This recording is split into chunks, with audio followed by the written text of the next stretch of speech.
Welcome everyone আপোনালোক সকলোকে আমাৰ জ্ঞান তীৰ্থ ৱে টু সাকসেস ইউটিউব চেনেলৰ নতুন এটা ভিডিঅ'লৈ পুনৰবাৰ স্বাগতম জনাইছোঁ। ইতিমধ্যে ভিডিঅ'টোৰ থাম্বনেল আৰু টাইটেল দেখি গমেই পাইছে যে আমি আগন্তুক অসম গভৰ্ণমেণ্টৰ যিখিনি এক্সাম হ'বলৈ গৈ আছে, ADRE হওক, আসাম পুলিচে হওক বা DSS হওক, এই সকলোবিলাক এক্সামৰ কাৰণে সুবিধা হোৱাকৈ আমি জিকেৰ এটা চিৰিজ আপোনালোকৰ কাৰণে আগবঢ়াই লৈ যাবলৈ চেষ্টা কৰিছোঁ। আজিৰ এই জিকে চিৰিজটোৰ প্ৰথমটো ভিডিঅ' হ'ব। গতিকে এই ভিডিঅ'সমূহৰ জৰিয়তে আমি অসম গভৰ্ণমেণ্টৰ যিকোনো ধৰণৰ এক্সামৰ কাৰণে জিকেৰ কমপ্লিট প্ৰিপেৰেশ্যন এটা কিট আপোনালোকৰ কাৰণে আগবঢ়াম। আৰু আমাৰ এই জিকেৰ প্ৰিপেৰেশ্যন কিটটো আমাৰ সম্পূৰ্ণ নিজৰ হেণ্ড ৰিটেন নোটছৰ পৰা আপোনালোকৰ কাৰণে প্ৰিপেয়াৰ কৰা হৈছে। MCQ আৰ্হিত থাকিব, কিন্তু প্ৰতিটো MCQৰ এগেইনষ্টত আপোনালোকে ভালেখিনি তথ্য লাভ কৰিব। ঠিক আছে, গতিকে ভিডিঅ'টো ইম্পৰ্টেণ্ট হ'বলৈ গৈ আছে। আজি ভিডিঅ'টোত 15টা কুৱেশ্যন থাকিব। প্ৰতিটো ভিডিঅ' সৰু সৰু ভিডিঅ' হ'ব, যাতে আপোনালোকৰ মনত ৰাখিবলৈ সুবিধা হয়। আৰু এই 15টা কুৱেশ্যনৰ ভিতৰত আপোনালোকে কিমান নম্বৰ পাইছে সেইটো আপোনালোকে ভিডিঅ'টোৰ শেষত আমাক কমেণ্ট কৰিবলৈ কিন্তু নাপাহৰিব। আৰু এই 15টা কুৱেশ্যনছ আমাৰ যিখন জিকে, আমি জিকেৰ আচলতে নিজেই হেণ্ড ৰিটেন নোট যিহেতু প্ৰিপেয়াৰ কৰিছিলোঁ, মাত্ৰ এটা পেজ হয়। জিকেৰ হেণ্ড ৰিটেন নোটছ আমাৰ বহুত নোটছ আছে, সেই নোটছৰ মাত্ৰ এটা পেজ হয়। এইটো মই এনেই কৰা নাই, আমাৰ এখন পেজৰ পৰা এই জিকেৰ কুৱেশ্যনসমূহ আমি বনাই লৈছোঁ। আৰু বহুত কুৱেশ্যন বনাব পাৰিলোহেঁতেন, কিন্তু সেই এটা পেজৰ পৰা আমি ইম্পৰ্টেণ্ট চাই কুৱেশ্যনসমূহ বনাইছোঁ, কাৰণ এই ধৰণৰ কুৱেশ্যনবিলাক অহাৰ খুব বেছি চান্সেছ আছে। ঠিক আছে, ইয়াতে স্পষ্টকৈ আমি লিখি ৰাখিছোঁ, চাওকচোন। ফৰ DSS, ADRE 3.0 আৰু আসাম পুলিচ। কেৱল DSS, ADRE 3.0 আসাম পুলিচ বুলিয়ে নহয়, গুৱাহাটী হাইকোৰ্টৰ দৰে অন্য ধৰণৰ ডিপাৰ্টমেণ্টেল এক্সামৰ কাৰণেও আপোনালোকে এই ভিডিঅ'সমূহ চাব পাৰিব। ঠিক আছে, গতিকে আপোনাৰ বিশ্বাস আমাৰ প্ৰতিশ্ৰুতি, এইবাৰ জয় নিশ্চিত হ'বই লাগিব, নহয় জানো? আমি নেক্সট ইয়াতে আমাৰ যিহেতু আজিৰ ভিডিঅ'টো পাৰ্ট 1 ভিডিঅ' হ'বলৈ গৈ আছে, ইয়াৰ পিছতো এই চিৰিজটো কণ্টিনিউ থাকিব। গতিকে ভিডিঅ'সমূহ আপোনালোকে ৰেগুলাৰলি পাই থাকিব। ঠিক আছে, গতিকে আজি আমি আলোচনা কৰিম আপোনালোকৰ সৈতে যিটো মাউণ্টেইন ৰেঞ্জেছ ইন ইণ্ডিয়া, আমাৰ ইণ্ডিয়াৰ মাউণ্টেইন ৰেঞ্জেছসমূহৰ বিষয়ে আমি আলোচনা কৰিম। এই ভিডিঅ'টোত সম্পূৰ্ণ মাউণ্টেইন ৰেঞ্জসমূহৰ বিষয়ে আলোচনা কৰাটো একেবাৰে সম্ভৱ নহয়। মই যিহেতু কৈছোঁৱেই, আমাৰ নোটছসমূহৰ মাত্ৰ এটা পেজ হৈছে এইটো ভিডিঅ'। গতিকে মাউণ্টেইন ৰেঞ্জৰ বহুত ভিডিঅ' আহিব, গতিকে ভিডিঅ'সমূহ কণ্টিনিউ চাব আৰু প্ৰতিটো ভিডিঅ'তে আপোনালোকে যাতে কুৱেশ্যনসমূহ মনত ৰাখি যাব পাৰে তাৰ বাবে চেষ্টা কৰিব। আৰু পাৰিলে আপোনালোকে নোটছ কৰিব, আমিতো PDF-সমূহ দিয়ে দিম। ঠিক আছে, এতিয়া আমাৰ আজিৰ ভিডিঅ'টোৰ প্ৰথমটো কুৱেশ্যন কি আছে আপোনালোকে মন কৰক। আমাৰ আজিৰ ভিডিঅ'টোৰ প্ৰথমটো কুৱেশ্যনত কি দিয়া আছে, ইয়াতে দিয়া আছে যে Pangaea later broke into which 2 major landmasses. যিহেতু আমি সকলোৱে হয়তো জনা উচিত আৰু আমি হয়তো জানো, আমাৰ গোটেই আৰ্থখনৰ, আমাৰ পৃথিৱীখনৰ যিখিনি লেণ্ড এৰিয়া, সেই লেণ্ড এৰিয়াখিনি প্ৰথমতে থোপ পাতি আছিলে আৰু তাক আমি পেনজিয়া বুলি কৈছিলোঁ। ঠিক আছে, সেই পেনজিয়াখিনি লাহে লাহে টেক্টনিক মুভমেণ্ট বা যিকোনো ধৰণৰ মুভমেণ্টৰ কাৰণে বা শৃংখলাৰ বাবে, প্ৰক্ৰিয়াৰ বাবে এইখিনি লাহে লাহে বেলেগ হৈ আহিবলৈ ধৰিলে। ঠিক আছে, ফাটি আহিবলৈ ধৰিলে আৰু পোনপ্ৰথমে দুটা লেণ্ডমাছত ভাগ হৈছিলে, আৰু সেই দুটা লেণ্ডমাছ আছিলে লিউৰেচিয়া আৰু গণ্ডৱানা। গতিকে অপশ্যন চিটো শুদ্ধ উত্তৰ হ'ব। ইয়াতে কৈছে পেনজিয়া পিছলৈ কোন দুটা ভাগত বিভক্ত হৈ পৰিছিল, আৰু সেই দুটা ভাগৰ নাম হৈছে লিউৰেচিয়া আৰু গণ্ডৱানা। ঠিক আছে, মনত ৰ'ল নিশ্চয়। ইয়াতে পুনৰ কুৱেশ্যনটোৱে দিয়া আছে, ইয়াতে শুদ্ধ উত্তৰটো ইয়াতে এনেকৈ ধৰণে লিখি থোৱা আছে, লিউৰেচিয়া এণ্ড গণ্ডৱানা। ঠিক আছে, নেক্সট কুৱেশ্যন নম্বৰ 2টোত আমি গুচি যাম। কুৱেশ্যন নম্বৰ 2টোত কি আছে আপোনালোকে মন কৰক। কুৱেশ্যন নম্বৰ 2টোত দিয়া আছে who proposed the continental drift theory। যিটো কণ্টিনেণ্টেল ড্ৰিফ্ট থিয়ৰী হয়, এইটো কোনে প্ৰস্তাৱ কৰিছিলে আমাক সেইটো ইয়াত সুধিছে। অপশ্যন এত আছে আলফ্ৰেড ৱেগনাৰ, অপশ্যন বিত আছে চাৰ্লছ ডাৰউইন, অপশ্যন চিত আছে জেমছ হুট্ৰন, আৰু অপশ্যন ডিত আছে আৰ্থুৰ হলমাছ। আৰু ইয়াৰে শুদ্ধ উত্তৰটো কি হ'ব? Option A will be the correct answer, তাৰমানে আলফ্ৰেড ৱেগনাৰ হ'ব শুদ্ধ উত্তৰ। ঠিক আছে, ইয়াতে খুব সুন্দৰভাৱে লিখাই আছে, চাওক, Alfred Wegener is the correct answer. Next question number 3টোত আমি গুচি যাম। কুৱেশ্যন নম্বৰ 3টোত কি আছে আপোনালোকে সেইটোও মন কৰি ৰাখিব। India was originally a part of which ancient landmass. তো ইয়াতে কৈছে ভাৰত প্ৰথমে কোন প্ৰাচীন ভূখণ্ডৰ অংশ আছিল মই কৈছোৱে যে পেনজিয়া প্ৰথমতে বিভক্ত হৈছিলে লৰেছিয়া আৰু গণ্ডৱানা ইয়াত কুৱেশ্যনটো সেইটোৱে তাৰমানে আমাৰ ইণ্ডিয়াখন সেই লৰেছিয়াৰ অন্তৰ্গত আছিলে নে গণ্ডৱানাৰ অন্তৰ্গত আছিলে আমাক সেইটো সুধিছে ঠিক আছে অপশ্যন 4টা আছে আপোনালোকে দেখিছে লৰেছিয়া ইউৰেছিয়া গণ্ডৱানা আৰু পেনজিয়া অনলি ইয়াৰে শুদ্ধটোতো কি হ'বলৈ গৈ আছে ইয়াৰে শুদ্ধটোতো হ'বলৈ গৈ আছে Gondwana option C will be the correct answer next question number 4টোত আমি গৈ যাম কুৱেশ্যন নম্বৰ 4টোত কি আছে হুইচ অচিন বা সি সেপাৰেটেড লিউৰেছিয়া এণ্ড গণ্ডৱানা কোনটো সাগৰ বা মহাসাগৰে লৰেছিয়া আৰু গণ্ডৱানাক পৃথক কৰিছিলে তো ইয়াতো 4টা অপশ্যন দিয়া আছে অপশ্যন এত আছে পেচিফিক অচিনছ অপশ্যন বিত আছে ইণ্ডিয়ান অচিনছ অপশ্যন চিত আছে টেথিছ চি আৰু অপশ্যন ডিত আছে আটলান্টিক অচিনছ আৰু ইয়াৰে শুদ্ধটোতো হ'বলৈ গৈ আছে option C will be the correct answer তাৰমানে টেথিছ চি ঠিক আছে টেথিছ সাগৰৰ কথা কোৱা হৈছে নেক্সট কুৱেশ্যন নম্বৰ 4টোত আমি গুচি যাম কুৱেশ্যন নম্বৰ 4টোত কি দিয়া আছে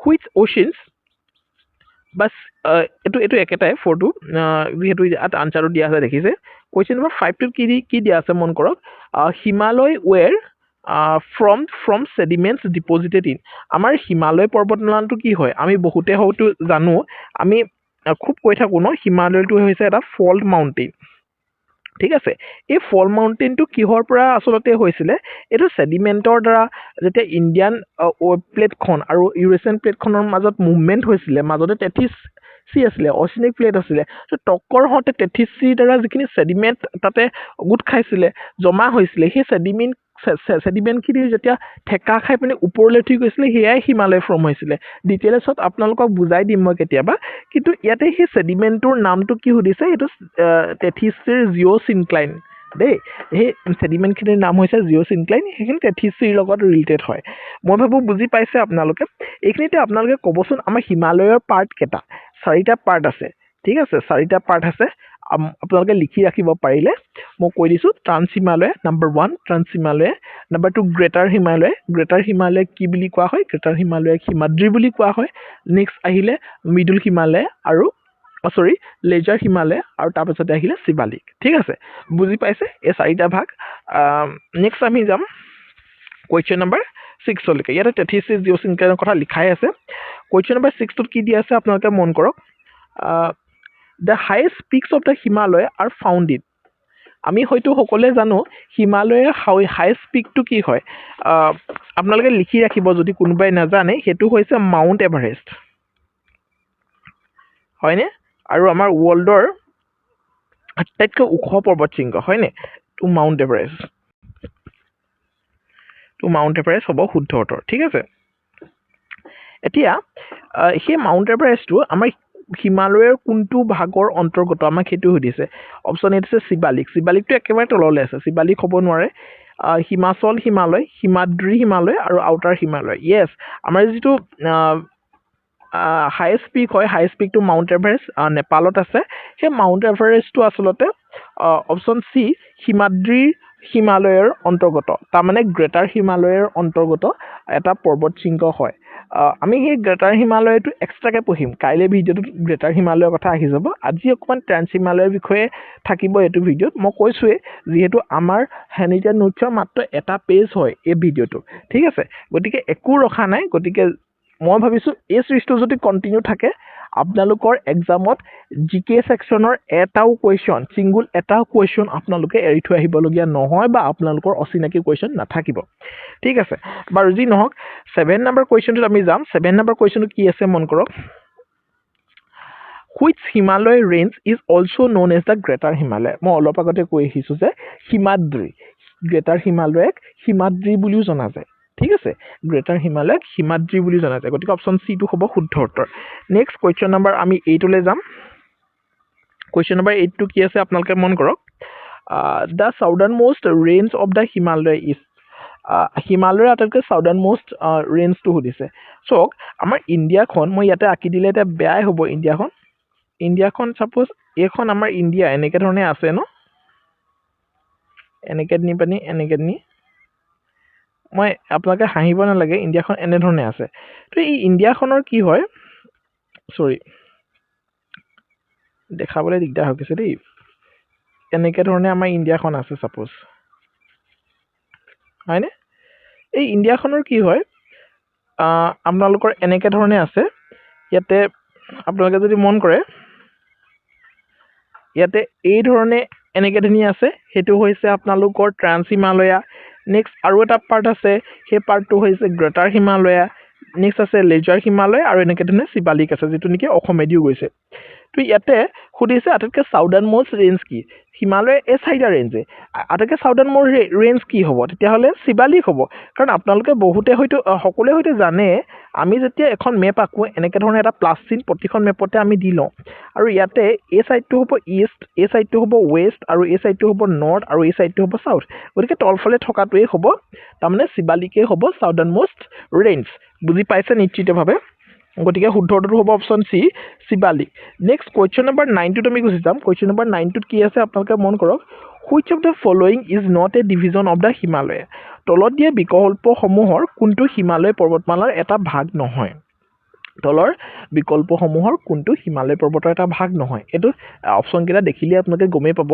অপশ্যন এটা আছে হিমাদ্ৰী যাক আমি গ্ৰেটাৰ হিমালয় বুলি কওঁ নেক্সট আছে হিমাচল নেক্সট আছে শিবালিক পঢ়ি আহিছোঁ ডেক্কানটো নহয় ডেক্কানটো মহাৰাষ্ট্ৰৰ ফালেহে আছে গতিকে Deccan is not a real part of Himalayas ঠিক আছে নেক্সট আমি কুৱেশ্যন নম্বৰ 10লৈ যাম ঠিক আছে কুৱেশ্যন নম্বৰ 10ত কি আছে ইয়াতে স্পষ্টকৈ কৈছে যে Karakoram range is found in which type of Himalaya চাওক এতিয়া আমি হিমালয়ৰ ৰেঞ্জবিলাক হিমালয়ৰ যিবিলাক টাইপ আমি পঢ়িলোঁ এতিয়া ৰেঞ্জৰ কথাটো যদি কৈ দিয়ে Karakoram range Ladakh range Kailash range হয়নে নহয় বা এনেকুৱা ধৰণৰ জাংস্কৰ ৰেঞ্জ এইবিলাক কোনটো হিমালয়ৰ অন্তৰ্গত হয়নে তেতিয়া অপশ্যন আহি যাব টেন্স হিমালয় এনেকৈ ধৰণে আহি যাব ইয়াতে সুধিছে সেইটোৱে সুধিছে কাৰাকোৰাম ৰেঞ্জটো কোনটো হিমালয়ৰ অন্তৰ্গত এতিয়া আপোনালোকে যদি নপঢ়ে এইটো ডেফিনেটলি ক'ব নোৱাৰে বহুতে চাগে গ্ৰেটাৰ হিমালয় ঠিক কৰি গুচি আহিব কিন্তু নহয় ট্ৰান্স হিমালয়টো কাৰাকোৰাম ৰেঞ্জটো ট্ৰান্স হিমালয়ৰ অন্তৰ্গত হয় option d will be the correct answer ঠিক আছে এতিয়া এইখিনিতে মই কৈ দিওঁ ট্ৰান্স হিমালয়ৰ অন্তৰ্গত কেইটামান ইম্পৰ্টেণ্ট ৰেঞ্জ হৈছে এটা পঢ়ি আহিলে কাৰাকোৰাম ৰেঞ্জৰ বিষয়ে নেক্সট যদি আপোনালোকে চাই ইয়াতে জাংস্কৰ ৰেঞ্জ আছে আৰু ইয়াতে এটা আছে কৈলাশ ৰেঞ্জ আৰু সেইখিনি মনত ৰাখি থ'ব গতিকে Zanskar range is found in which type of Himalaya এইটো ট্ৰান্স হিমালয়ৰ অন্তৰ্গত হয় নেক্সট আমি যাম 12 নম্বৰ কুৱেশ্যনটো দি দিয়া আছে চ' কৈলাশ ৰেঞ্জ মই এতিয়া কৈ আহিছোঁ কৈলাশ ৰেঞ্জৰ কথা সুধিছে আৰু লাডাখ ৰেঞ্জ এতিয়া এইকেইটাও ট্ৰান্স হিমালয়ৰ অন্তৰ্গত হয় দেই অপশ্যন ডিটোৱে হ'ব শুদ্ধ উত্তৰ এতিয়া কি পালোঁ আমাৰ ট্ৰান্স হিমালয়ৰ অন্তৰ্গত কাৰাকোৰাম ৰেঞ্জ পালোঁ হয়নে কাৰাকোৰাম ৰেঞ্জ পালোঁ লাডাখ ৰেঞ্জ পালোঁ এইখিনি লিখি ল'ব আপোনালোকে মই কৈ নাযাওঁ লাডাখ ৰেঞ্জ পালোঁ কৈলাশ ৰেঞ্জ পালোঁ হয় নে নহয় আৰু কি পালোঁ আমাৰ কি পাইছিলোঁ জাংস্কৰ ৰেঞ্জ ঠিক আছে নেক্সট ইয়াতে শুদ্ধ উত্তৰ হৈ যাব option d will be the correct answer next 13 number কুৱেশ্যনটোত গুচি যাম তাতে কৈছে what is the highest peak of India আমাৰ ইণ্ডিয়াৰ হায়েষ্ট পিকটোৰ কি হয় চাওক আমাৰ ৱৰ্ল্ডৰ যদি হায়েষ্ট পিকৰ কথা কয় তেতিয়াহ'লে মাউণ্ট এভাৰেষ্ট নেপালত স্থিত মাউণ্ট এভাৰেষ্ট হৈছে ৱৰ্ল্ডৰ হায়েষ্ট পিক আৰু সেই মাউণ্ট এভাৰেষ্টটো আমাৰ গ্ৰেটাৰ হিমালয়ৰ এটা পাৰ্ট হয় ঠিক আছে গ্ৰেটাৰ হিমালয়ৰ এটা পাৰ্ট হয় কাইলৈ পঢ়িম সেইখিনি গ্ৰেটাৰ হিমালয়ত কি ৰেঞ্জ আছে কি পিক আছে গোটেইখিনি ডিটেইলছত এটাও মই কৈছোঁ এটাও পইণ্ট আপোনালোকৰ কাৰণে মিচিং নহয় যে আপোনালোকৰ এক্সামত কনফিউজন ক্ৰিয়েট হ'ব এক্সামত একেবাৰে কনফিউজন ক্ৰিয়েট নহয় যিখিনি ক্ৰিয়েট হ'ব আমাৰ